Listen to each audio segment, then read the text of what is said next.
Hello everybody, and welcome back to the final track of Wipeout, Firestar. Just a friendly warning, this is not going to be a winning run. Oh good lord, no. This is because Firestar doesn't look nasty, does it? But it's the secret track, it's the final track, and we're doing this in a Qirex.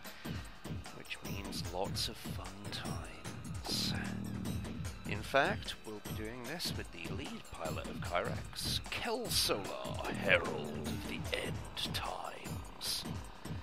Why do I call him the Herald of the End Times? Well, you'll see. But for starters, he is Russian, and he was always more fond of guns than he was of actual racing. Still, he was acknowledged the best pilot ever in the F3600.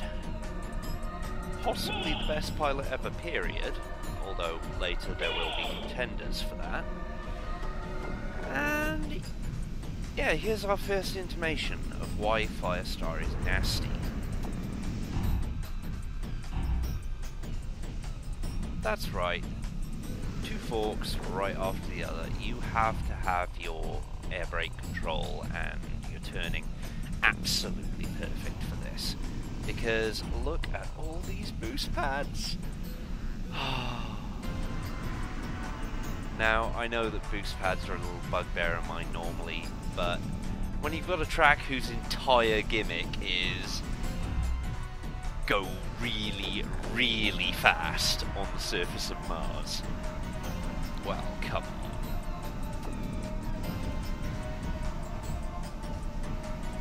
Yeah, there are lots of triple boost pads, which means you're nearly always at turbo speed, and as you can see, it's bloody hard to judge the turns. Also, I love that little caution airlock thing. That's very 80s, very 40k. You can also see a turn off there that I will never ever take, because god damn son, that is one hard ass turn, and it doesn't really save you anything either.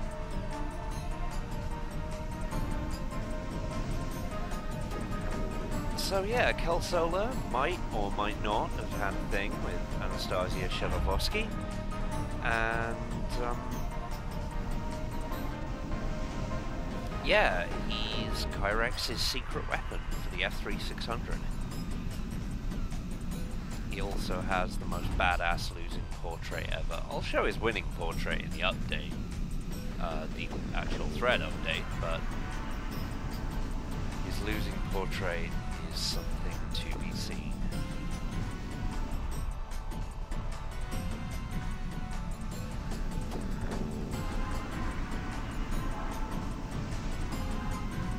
Not a lot left to say about Firestar,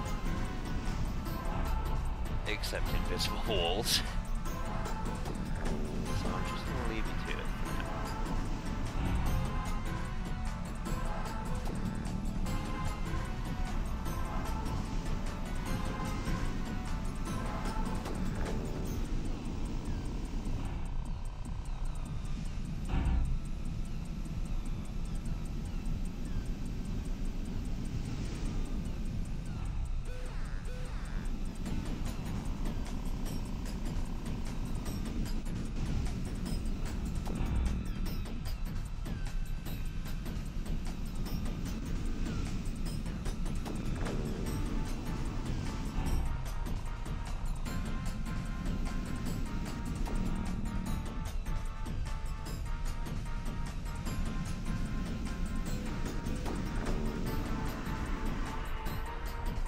By the way, that was Rapier mode. And as you can see, I wasn't able to beat anybody. Now we're actually going to race in Venom mode, just to show you that Venom mode is no different. In fact, it's actually a little bit worse.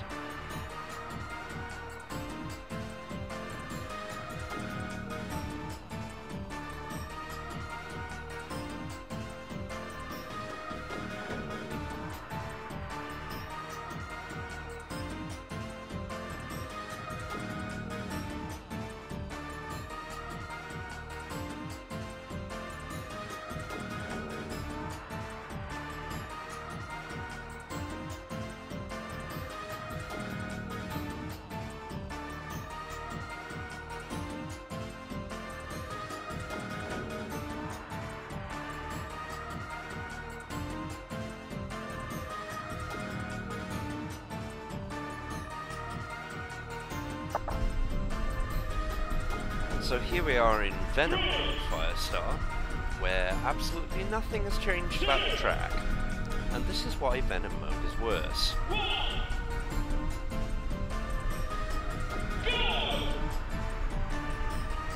Because while the AI does follow a fixed route, that fixed route involves a lot of the boost pads. While the AI is a little slower, it's also a lot better at handling than you are.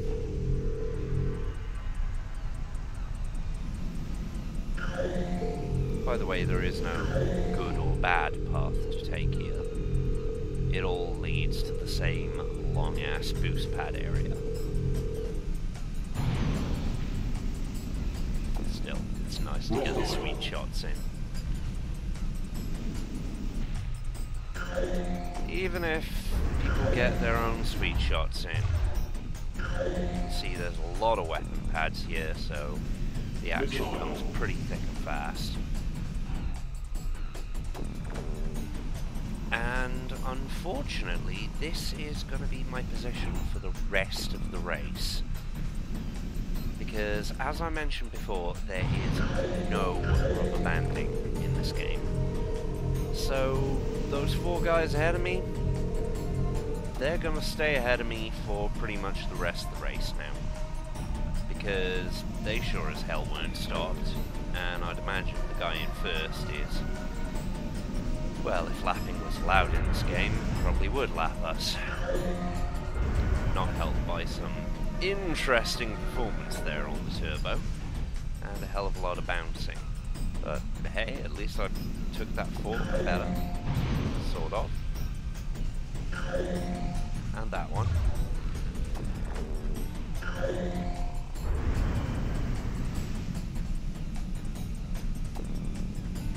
Yeah, missing these turbo pads is a really bad idea. Unfortunately, hitting these turbo pads is a really bad idea. I just look on this track as a little bit of fun once you're done, and if you really are a little bit obsessive about being a pro Wipeout player, this is definitely your final exam. Because if you can do this in a Qirex, get first in reasonable time, you are a god among men. I've seen people do this, by the way. It's kind of scary.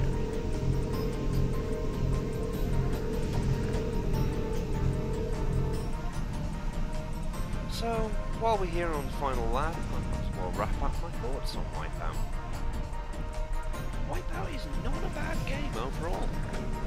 It's certainly not polished, or at least not polished compared to the rest of the series, but it's a fun game, and with the exception of Silverstream, which the designer Nick Birkin has admitted that he felt was Silverstream was rushed, basically, and a bit of a mistake. Apart from Silverstream, it's got a good difficulty curve, it's got some fun tracks, but it doesn't really surpass, it doesn't really age as well as the other games in the series. the designs are a little too uniform, and that gets fixed pretty quickly. The only good thing which I felt they got a lot less of was the racing. Anyway, see you next time for the cheats. Bye.